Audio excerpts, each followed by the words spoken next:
آج کراچی میں گرمی بھی ماشاءاللہ کافی زیادہ ہے.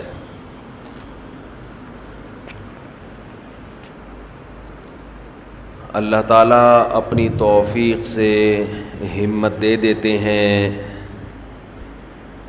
روزہ رکھنے کی بھی، تراویح پڑھنے کی بھی. اس پر اللہ کا جتنا بھی شکر ادا کیا جائے کم ہے.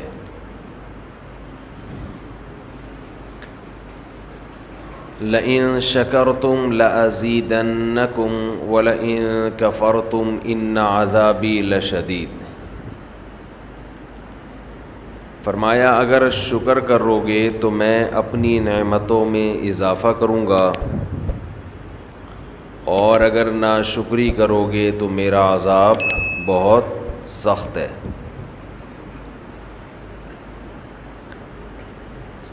شکر جو ہے یہ صرف دنیاوی نعمتوں پر نہیں ہوتا. اللہ نے آپ کو صحت دی، مال دیا، عافیت والی زندگی دی، صرف اس پہ شکر نہیں ہے. اگر کسی نیکی کی اللہ نے آپ کو توفیق عطا فرمائی تو اس پر بھی اللہ کا شکر ادا کرنا لازم ہے.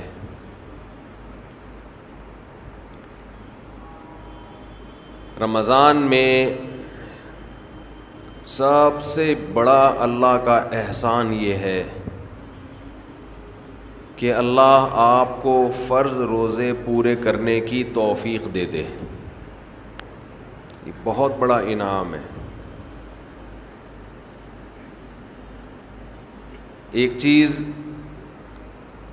جو میں لوگوں میں نوٹ کرتا ہوں، غور کرتا ہوں، جن لوگوں کو روزے رکھنے کی توفیق ملتی ہے وہ چونکہ عادی ہوتے ہیں، ہر سال رکھ رہے ہوتے ہیں، تو وہ روزوں کو روٹین کا ایک حصہ سمجھتے ہیں. اور جو اس نعمت پر ان کو احساس ہونا چاہیے کہ اللہ نے ہم سے کتنا بڑا کام لیا، وہ احساس ان کو نہیں ہوتا. جب اللہ آپ کو کوئی بڑی نعمت دیتا ہے تو اللہ بھی یہ چاہتا ہے کہ یہ اس نعمت پر خوش ہوں. کسی نے آپ کو بہت بڑا گفٹ دیا، آپ نے ایسے لے کے سائڈ پہ رکھ دیا، دیکھا بھی نہیں اس کو، تو یہ دینے والے کی بھی بے اکرامی ہے.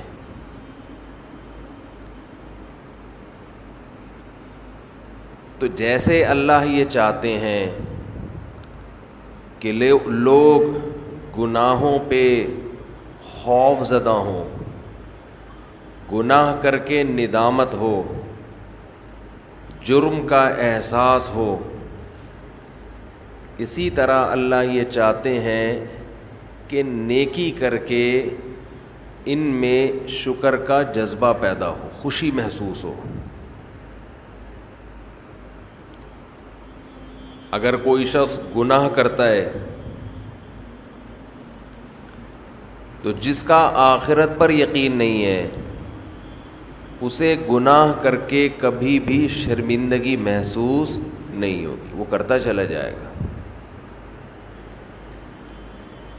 لیکن اگر آپ گناہ کرنے کے بعد شرم محسوس کرتے ہیں، ندامت ہوتی ہے، تو یہ ایمان کی علامت ہے، آخرت پر یقین کی علامت ہے، اللہ کے وجود کے یقین کی علامت ہے.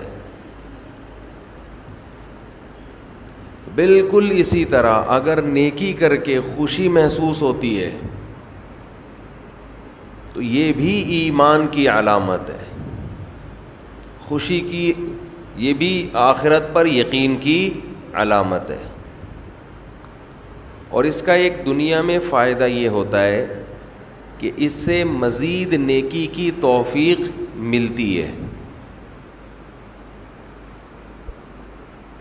رمضان میں شیطان ایک دھوکہ یہ دیتا ہے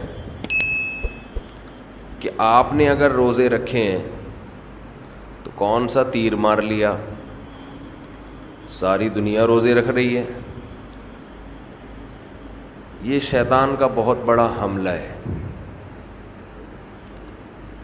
میرا معاملہ یہ ہے، الحمدللہ ہم سب روزے رکھتے آ رہے ہیں بچپن سے ہی. جب سے بلوغت کی دہلیز پہ قدم رکھا ہمارے گھر میں روزے کا معمول تھا. روزہ چھوڑنے کا تصور نہیں تھا. اب بھی نہیں ہے، پہلے بھی نہیں تھا. تو رکھتے آ رہے ہیں بچپن سے، بلکہ جب بالغ نہیں تھے اس وقت بھی رکھتے تھے. ہمارے بچے اب بھی رکھ لیتے ہیں. تو منع کرنا پڑتا ہے کہ بھائی نہیں رکھو. بچوں کو تو شوق ہوتا ہے کہ رکھنا ہے. تو الحمدللہ معمول ہے. لیکن اس کے باوجود میں یہ سوچتا ہوں کہ اے اللہ، میرے جیسے نالائق کو تو نے یہ توفیق دے دی کہ میں رمضان کے روزے رکھ رہا ہوں. یہ تیرا مجھ پہ بہت بڑا احسان ہے.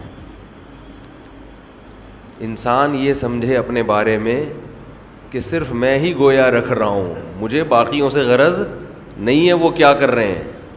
میرے اوپر تو بڑا احسان ہے اللہ کا. ہم تو نالائق ہیں بھائی. عام دنوں میں ایک روزہ رکھنے سے پہلے 10 دفعہ سوچتا ہے انسان کل رکھوں کہ نہیں رکھوں. رکھتا ہے تو ایسا سمجھتا ہے جیسے آج ہم نے بہت بڑا تیر مار لیا کوئی. اور رمضان آتا ہے، ہم جیسے مجھ جیسے نالائق کو اللہ توفیق دے دیتا ہے 29 یا 30 روزے رکھنے کی. 30 کی تو 15 سال ہو گئے، کوئی رپورٹ ہے ہی نہیں. 29 ہی ہوتے ہیں پاکستان میں. 29 روزے رکھنے کی اللہ ہم جیسے نالائقوں کو توفیق دے دے تو بھائی میں تو اپنا معاملہ اللہ سے دیکھتا ہوں کہ مجھ سے تو نے اتنی بڑی نیکی کروا لی. مجھے کیا پتا بھائی قدیر بھائی کیا کر رہے ہیں، شاکر بھائی کیا کر رہے ہیں، رفیع بھائی ہیں، یہ تو روزہ رکھ کے پتہ ہی فرق ہی نہیں پڑتا ماشاءاللہ. روزے میں بھی ایسے ایسے گھوم رہے ہوں گے یوں کر کے. آپ دیکھ لیں کبھی ان کو آ کے. روزہ رکھ کے نا عصر کے وقت سب مرجھائے ہوئے ہوتے ہیں. کراچی میں جیسی گرمی ابھی شروع ہو گئی ہے تو رفیع بھائی نہیں ماشاءاللہ مرجھائے ہوئے ہوتے ہیں. ان کو پتہ نہیں کچھ اللہ نے الگ سے کوئی انرجی دی ہے. رکھتے ہیں، آپ بدگمان نہ ہو. بعض دفعہ انسان اتنا فریش ہوتا ہے کہ لوگ سمجھتے ہیں کہ اس کا ہے ہی نہیں. یہ ہمیں یقین ہے کہ رکھتے ہیں.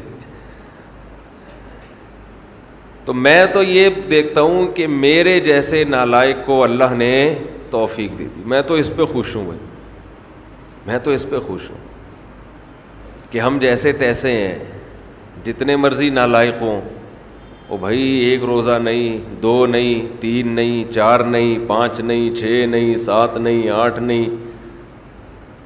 اللہ نے کتنے روزے ہم سے رکھوا لی. تو ایک دل میں راحت محسوس ہوتی ہے، خوشی محسوس ہوتی ہے. ہاں تھوڑا سا یہ خوف بھی ہونا چاہیے، تھوڑا سا، کہ ایسا نہ ہو کہ ہماری کسی بدعملی سے اجر ضائع ہو جائے. یہ خوف بھی ضروری ہے. یہ خوف بھی تاکہ اترائے نہیں انسان. لیکن اصل تو یہ ہے کہ یہ کیا ہے؟ نعمت ہے. ہمارے نبی صلی اللہ علیہ وسلم سے بھی ثابت ہے. ہمارے نبی اپنے آپ کو موٹیویٹ کرتے تھے روزہ رکھ کے. اپنے آپ کو موٹیویٹ کر رہے ہیں، اپنی حوصلہ افزائی کر رہے ہیں. کیسے حوصلہ افزائی؟ جب آپ صلی اللہ علیہ وسلم روزہ افطار کر لیتے، کیسے انسان کو خوشی محسوس ہوتی ہے نا. آج خوشی اس لیے نہیں ہو رہی کہ سحری میں 3 پراٹھے پھوڑے ہوئے ہوتے ہیں، پھینیاں کھجلے کھائے ہوئے ہوتے ہیں، بھوک ہی نہیں لگ رہی ہوتی. وہ تہ جو بیٹھنا شروع ہوتی ہے عصر مغرب میں جا کے، تو وہ جو ڈکاریں، اکثر لوگ مجھ سے رمضان میں یہ پوچھ رہے تھے کھٹی ڈکاریں نگلنے سے روزہ تو نہیں ٹوٹتا؟ ایسا لگتا ہے ہر آدمی کھٹی ڈکاریں ہی نگل رہا ہے سارا دن بیٹھ کے. کیونکہ ہر آدمی یہ مسئلہ پوچھ رہا ہوتا ہے، کھٹی ڈکاریں نگلنے سے روزہ تو نہیں ٹوٹتا؟ ابے بھائی تو کیا ڈکاروں کے علاوہ اور کوئی کام نہیں ہے کیا؟ بہرحال یہ تو میں ایسے ہی کہہ رہا ہوں، لیکن جتنا مرضی 3 کیا 4 بھی کھا لو تو بھی بہرحال انسان ایک مجاہدہ کرتا ہے. تبھی تو دنیا پرست آدمی ایک روزہ بھی نہیں رکھتا. ہٹے کٹے لوگ دیکھے ہم نے، ڈاکٹروں نے ان کو کہا وہ بھی ہے کہ تم نہیں کھاؤ، تمہارے لیے کھانے کے علاوہ دنیا کا ہر کام تم پہ سوٹ کرتا ہے، پھر بھی روزہ نہیں رکھتے. ان سے نہیں رہا جاتا 2-4 گھنٹے بھی کچھ کھائے پیے بغیر. ان کو چائے چاہیے، ان کو گٹکا چاہیے، ان کو پان چاہیے، ان کو نسوار چاہیے، ان کو روٹی چاہیے، ان کو کچھ نہ کچھ جانوروں کی طرح جگالی کرنے کے لیے چاہیے کہ منہ گھومتا رہے. ان کا ہے روزہ خور، آپ دیکھ لو، کھا رہے ہیں، ان سے نہیں برداشت ہوتا. گھر میں سب کا روزہ ہوتا ہے، بوڑھوں نے رکھا ہوا ہوتا ہے. لوگ ہمیں آ کے بتاتے ہیں سب کا روزہ ہے، ایک نالائق بیٹا ہے، ہٹا کٹا جوان، اس سے نہیں رکھا جاتا، گھر میں نحوست کا ذریعہ بنا ہوا ہے.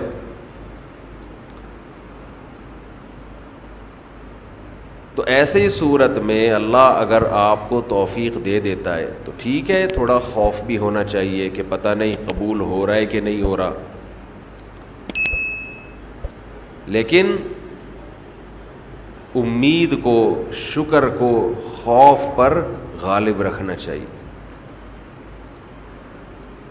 تو میں یہ کر رہا تھا، ہمارے نبی بھی اپنے آپ کو موٹیویٹ کیا کرتے تھے. کیسے؟ حالانکہ ہمارے نبی میں خواہشات پہ کنٹرول کرنے کی بہت طاقت تھی. آپ تو 24 گھنٹے کا روزہ رکھتے بسا اوقات. تو آپ صلی اللہ علیہ وسلم جب روزہ افطار کرتے تو کیا فرماتے؟ ذہب الظما، پیاس چلی گئی. ذہب الظما، پیاس چلی. تھوڑی دیر کی ٹینشن تھی، ہمارے اللہ نے وہ پریشانی ختم کر دی.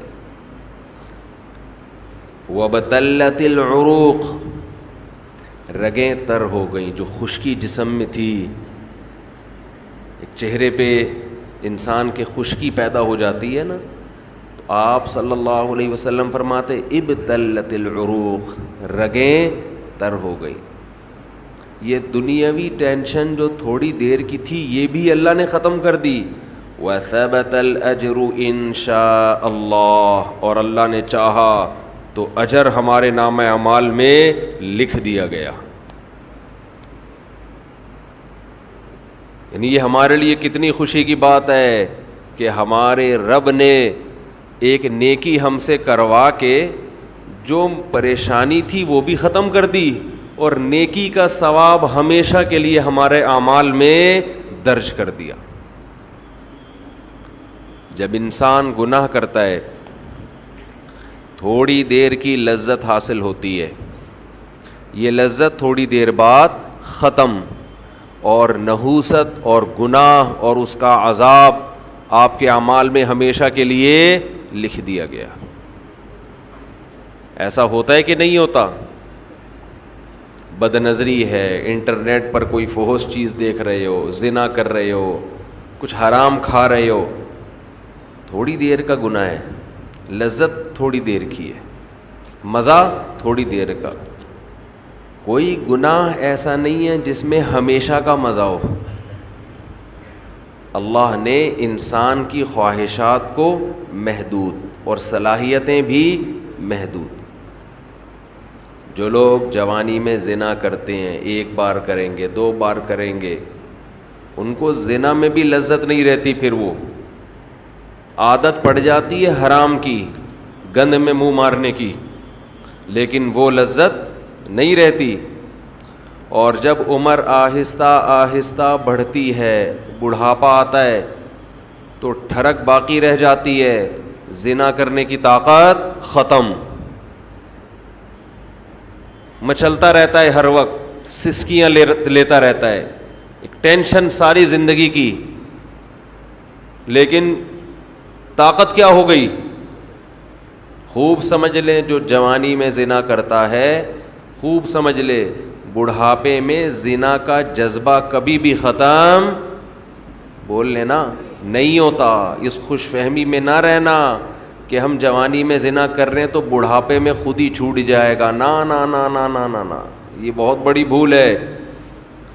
زنا کا شوق بڑھاپے میں، اگر جوانی میں نہیں چھوڑا زنا تو بڑھاپے میں یہ شوق ختم نہیں ہوتا. اب خود سوچو، ایک چیز کا شوق باقی ہے لیکن اس کی طاقت ختم ہو گئی، تو کس قدر ٹینشن ہے، کس قدر عذاب ہے یہ آئے گا. تو میں جلدی سے بیان کو سمیٹتا ہوں.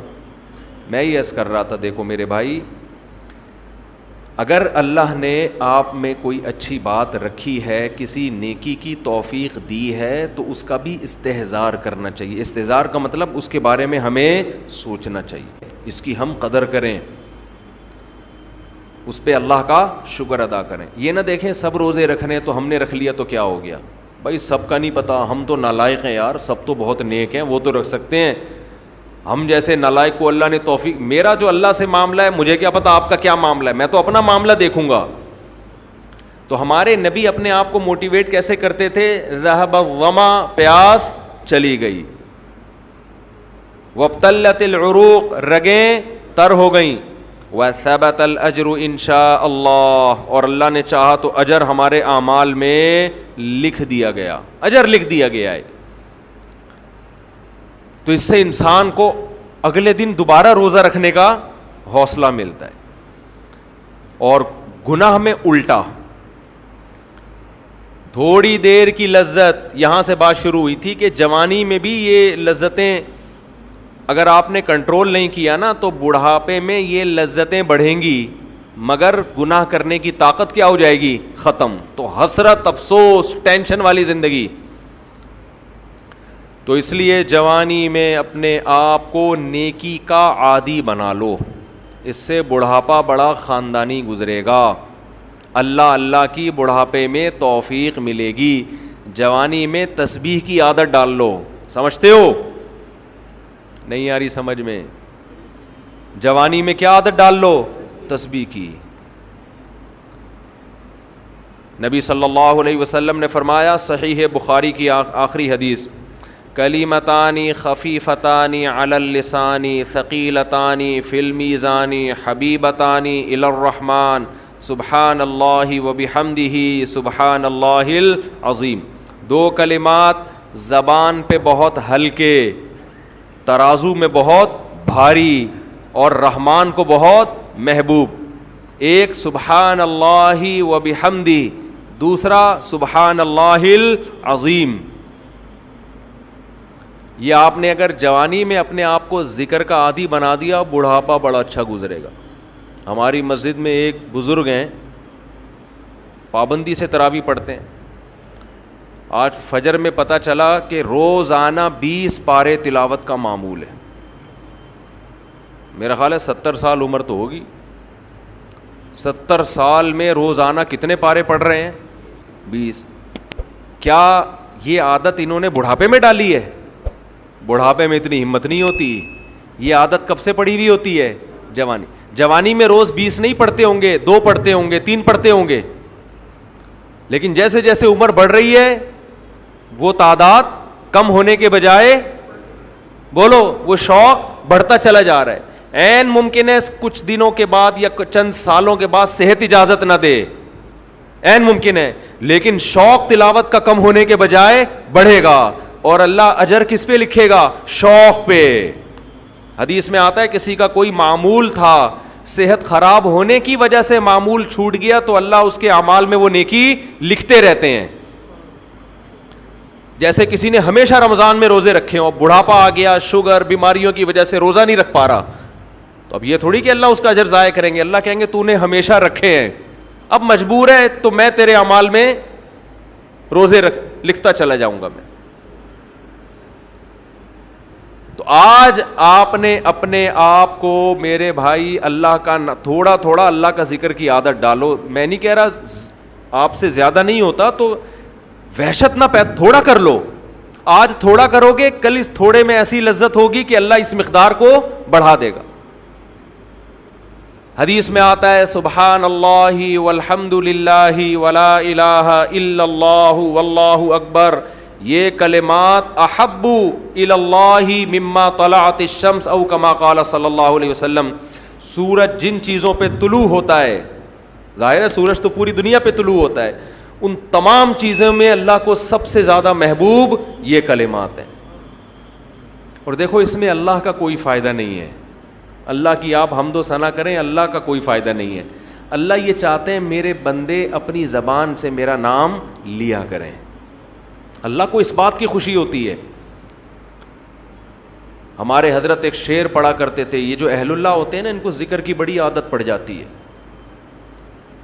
بار بار اللہ کا نام لیتے لیتے نا، شروع میں تو انسان کو عادت نہیں ہوتی، جب نام لیتا ہے بار بار ذکر، تو پھر اس کا ٹائم اللہ کے ذکر کے بغیر پاس نہیں ہوتا، پھر اس کو ایک کمی محسوس ہوتی ہے۔ کسی کو چائے کی عادت پڑ جائے، چرس کی عادت پڑ جائے، سگریٹ کی عادت پڑ جائے، نہیں ملے تو تڑپتا ہے نا، تو جس کو ذکر کی عادت پڑتی ہے نا، اس کو جب ذکر کا ٹائم نہ ملے تو اس کا دل پریشان ہوتا ہے، اس کو اللہ کے نام میں ایک چسکا آنے لگتا ہے۔ لیکن یہ پہلے دن نہیں ہوگا، عادت ڈالنی پڑے گی، تو روز آنا اس کا معمول بنا لیں، 100 دفعہ صبح 100 دفعہ شام تسبیح کا معمول بنا لیں۔